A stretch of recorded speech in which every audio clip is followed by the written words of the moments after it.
হরে কৃষ্ণ বন্ধুরা, সবাই কেমন আছো? আশা করি সবাই ভালো আছো। আজকের আমি আপনাদেরকে বানিয়ে দেখাবো অমৃতি কিভাবে বানাতে হয়। অমৃতি বানানোর জন্য বিউলির ডাল ভালো করে ধুয়ে 3 ঘন্টার জন্য ভিজিয়ে রাখতে হয়।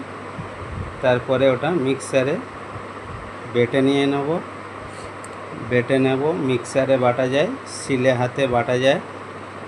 বেটে ওটাকে ফ্রিজে রাখতে হবে বন্ধুরা। ওটাকে ফ্রিজে রেখে 1 ঘন্টা ফ্রিজ থেকে বের করে ভালো করে ফাটিয়ে নিতে হবে। ফ্রিজে রাখলে ফাটালে তাড়াতাড়ি ডালটা হালকা হয়ে যায়। দেখুন বন্ধুরা, আমি এইভাবে ফাটিয়ে নেব। ফাটিয়ে নিয়ে ওটাকে 500 গ্রাম ডালের মধ্যে আমি 400 গ্রাম অ্যাওয়ার্ড দিয়েছি আর একটু ফ্রুট কালার দিয়েছি।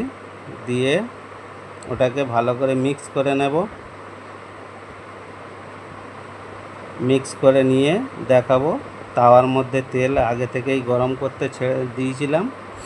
দেখুন বন্ধুরা, এই কাপড়টার মধ্যে এইভাবে তুলে নিয়ে আপনাদেরকে দেখাবো কিভাবে অমৃতি শেপ দিতে হয়।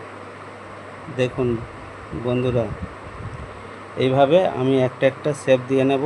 কাছ থেকে দেখিয়ে দিচ্ছি, একটা দুটো আপনাদেরকে কাছ থেকে দেখিয়ে দিচ্ছি কিভাবে অমৃতি শেপ দিচ্ছি। অমৃতি ভাজা হয়ে গেলে এইভাবে রসে একসঙ্গে রসে দিয়ে দিতে হবে।